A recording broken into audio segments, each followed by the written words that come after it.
कोमल चिड़िया अपने खेत में गोभी की खेती किया करती थी। वो अपने खेत से गोभी को तोड़कर पक्षियों में बेचा करती थी।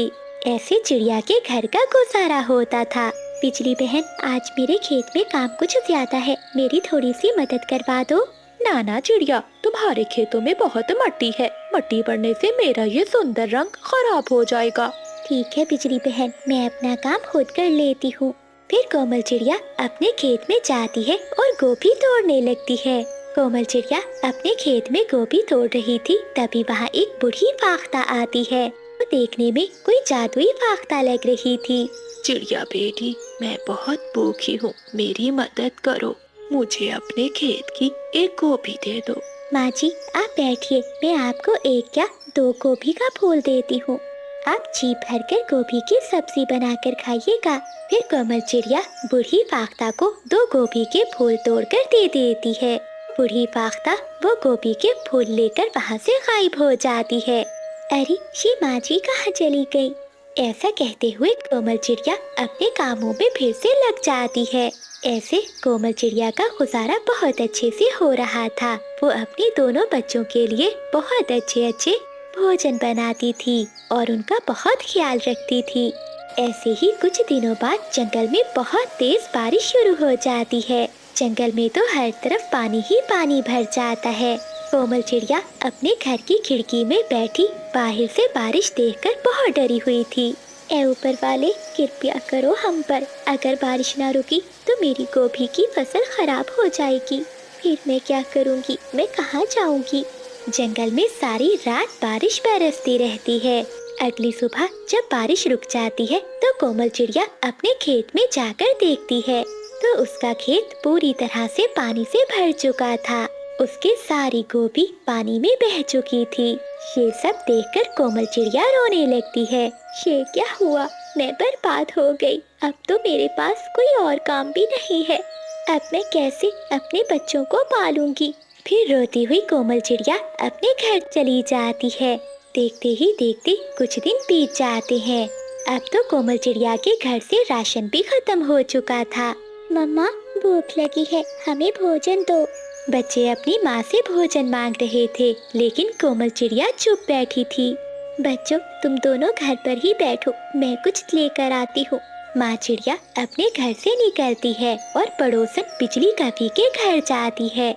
बिजली बहन, मुझे थोड़ा सा भोजन दे दो, मैं बहुत मुश्किल में हूँ। मुश्किल में तुम हो, मैं नहीं। चल चल भाग यहाँ से। बिजली बहन, जब तुम्हारी तबीयत खराब थी तो मैंने तुम्हारे लिए कितना दाना भेजा था और तुम्हारा ख्याल भी रखा था। आज मुझ पर कृपा करो और मुझे थोड़ा सा भोजन दे दो। बस बस चुप कर जा, ना जाने कहाँ से आ जाते हैं गरीब पक्षी। चल चल भाग यहाँ से। कोमल चिड़िया चुप कर जाती है और वहाँ से चली जाती है। दूसरे जंगल में कोमल चिड़िया का दोस्त कबूतर रहता था। वो वहाँ जाती है, लेकिन घर के बाहर तो एक उल्लू बैठा हुआ था। उल्लू भाई, यहाँ तो कबूतर भैया रहते थे, वो कहाँ है? कबूतर तो कब का ये घर छोड़कर चला गया है। उसने मुझे ये घर बेच दिया था। अब तो कबूतर भैया भी यहाँ से चले गए। मेरे पास तो कोई दूसरी उम्मीद भी नहीं है। अब तो लगता है मैं और मेरे बच्चे भूख से मर जाएंगे। कोमल चिड़िया उदास मन के साथ घर वापस लौट रही थी कि रास्ते में तेज बारिश शुरू हो जाती है। कोमल चिड़िया बारिश से बचने के लिए एक घर के दरवाजे पर दस्तक देती है। घर के अंदर से वही बूढ़ी फाख्ता निकलती है जो कोमल चिड़िया से कुछ दिन पहले गोभी लेने आई थी। माँ जी, आप? हाँ बेटी, मैं जानती थी तुम मेरे पास जरूर आओगी। आ जाओ, अंदर आ जाओ। माँ जी, मेरे पास कुछ भी नहीं बचा, सब बर्बाद हो गया। बारिश ने मुझसे मेरी सारी खुशियाँ छीन ली। बेटी, जीवन में परीक्षा आती रहती है, दुख और सुख आते जाते रहते हैं। अगर आपने कोई नेकी की हो तो वो नेकी हमेशा आपके साथ रहती है। ये लो बेटी, ये डिब्बे में तुम्हारे लिए कुछ है, लेकिन इसे घर जाकर ही खोलना। थोड़ी देर बाद बारिश रुक जाती है। कोमल चिड़िया वो डिब्बा लेकर अपने घर चली जाती है। कोमल चिड़िया जब घर जाकर वो डिब्बा खोलती है तो उसमें सोने के गहने थे। ये देखकर कोमल चिड़िया हैरान हो जाती है। लगता है वो बूढ़ी फाख्ता उस दिन मेरी परीक्षा लेने आई थी। फिर कोमल चिड़िया कुछ गहने लेकर सुनार के पास जाती है। वो गहने बेचकर अपने बच्चों के लिए भोजन लेकर आती है। ऐसे कोमल चिड़िया अपना जीवन अपने बच्चों के साथ खुशी खुशी गुजारने लगती है। घमंडी बिजली का भी जो हमेशा किसी भी पक्षी से बनाकर नहीं रखती थी, वो कोमल चिड़िया से जलने लगती है। चिड़िया, तुमने ये सब कहाँ से लिया? बिजली, मुझे ये सब मेरी नेकी के बदले में मिला है, लेकिन तुम याद रखना, अच्छे बुरे दिन आते जाते रहते हैं, इसलिए कभी किसी से नफरत मत करो। बुरा वक्त किसी समय भी आ सकता है। बैंगन लो बैंगन, ताजे ताजे खेत के बैंगन। ये बैंगन तो 5 दिनों से बिके ही नहीं रहे, अगर आज भी ना बिके तो सारे गल सड़ जाएंगे। चीकू जी, जाइए सब्जी लेकर आइए, और हाँ, आज भिंडी ही लेकर आना, मेरा भिंडी खाने को बहुत मन कर रहा है। हाँ चिंकी, मैं आज भिंडी ही लेने जा रहा हूँ। ऐसा कहते हुए चीकू तोता घर से निकलता है और वो बिजली काफी की सब्जी की दुकान पर जाता है। काफी बहन, भिंडी का क्या भाव है? तोते भैया, भिंडी खत्म हो गई है, तुम ये बैंगन ले जाओ। नहीं नहीं, मेरी पत्नी आज भिंडी ही खाना चाहती है। ये बैंगन ताज़ा भी है और सस्ते भी, 50 रुपए में सारे बैंगन ही ले जाओ। नहीं काफी बहन, मैं किसी और दुकान से भिंडी ले लेता हूँ। मोटी चोंच वाले, कितनी बार प्यार से कहा है तुमसे कि ये बैंगन ले लो, मगर तुम हो कि मान ही नहीं रहे। चल अब ले ये बैंगन, आज तो बैंगन ही खाएगा, वरना मुझसे मार खाएगा तू। चीकू तोता डरता हुआ बिजली कपी से कहता है, ये कैसी जबरदस्ती है, मुझे बैंगन की जरूरत नहीं है। लेकिन डरा धमकाकर बिजली कपी अपनी बैंगन तोते को बेच देती है।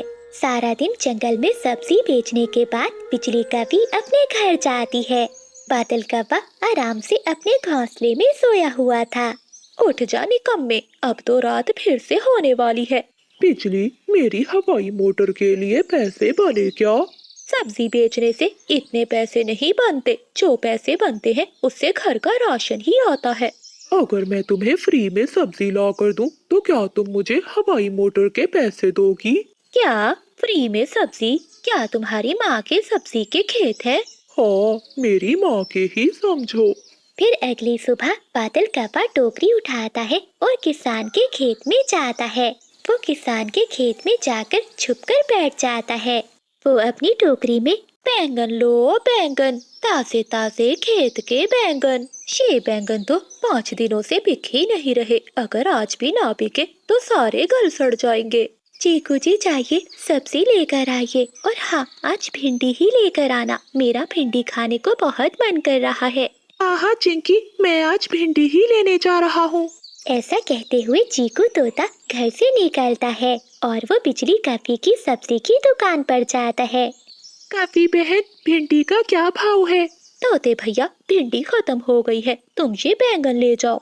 नहीं नहीं, मेरी पत्नी आज भिंडी ही खाना चाहती है। ये बैंगन ताज़ा भी है और सस्ते भी, 50 रुपए में सारे बैंगन ही ले जाओ।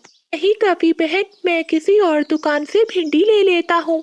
मोटी चोंच वाले, कितनी बार प्यार से कहा है तुमसे कि ये बैंगन ले लो, मगर तुम हो कि मान ही नहीं रहे।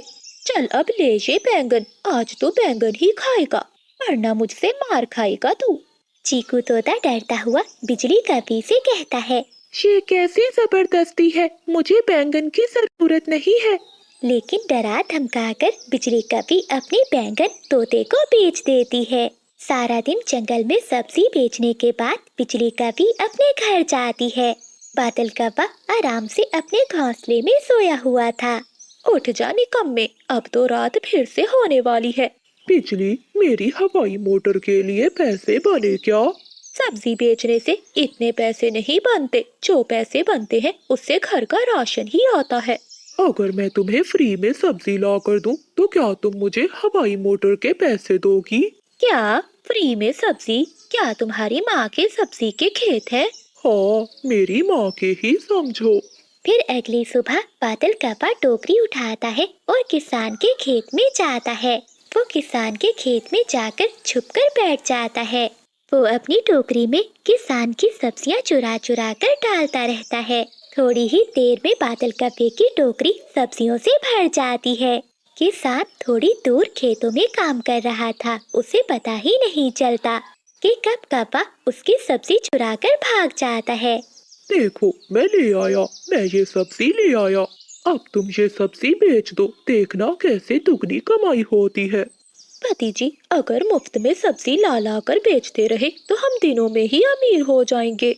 लेकिन याद रखना, मैं हवाई मोटर लूंगा। अब तो बादल कप्पे ने काम ही बना लिया था। अब वो हर रोज किसान के खेत में जाता और उसकी सब्जी चुराकर भाग जाता। दिन बादल कप्पा किसान की सब्जी चुरा रहा था कि उसे कोमल चिड़िया देख लेती है। कोमल चिड़िया बिजली कप्पे के पास जाती है। बिजली बहन, आपका पति ये सब्जी जंगल की मंडी से नहीं बल्कि किसान के खेत से चुरा कर लाता है। अच्छा छोटी चिड़िया, तुझे इससे क्या? मेरा पति जो भी करे। तू कौन होती है मेरे पति के बारे में ऐसी बातें करने वाली? ठीक है बिजली, जब पकड़े जाओगे तो फिर मैं पूछूंगी तुमसे। ऐसा कहते हुए कोमल चिड़िया वहाँ से चली जाती है। भाग्यवान, जरा इधर आओ, देखो सारी सब्जी खराब हुई पड़ी है।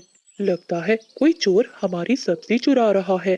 पति जी, ये कौन हो सकता है? अगर ऐसे ही चलता रहा तो हम अपनी सब्जी में से मुनाफा कैसे कमाएंगे?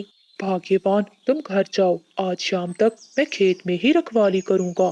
फिर किसान की पत्नी घर चली जाती है और किसान एक बड़ा डंडा लिए सब्जियों के बीच में छुपकर बैठ जाता है।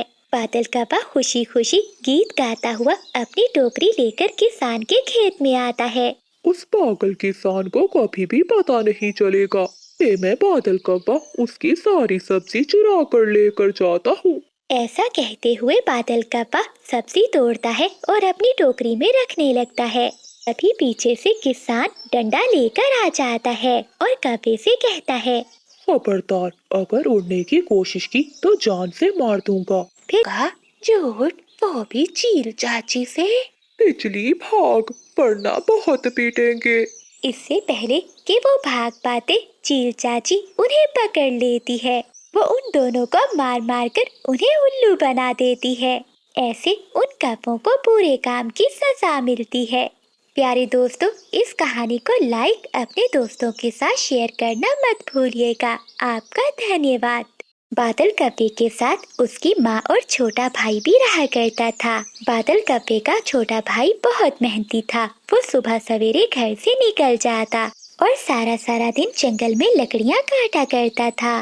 बिजली कप्पी बादल कप्पे की माँ और उसके छोटे भाई से बहुत नफरत करती थी और वो नहीं चाहती थी कि वो दोनों उसके घर में रहे।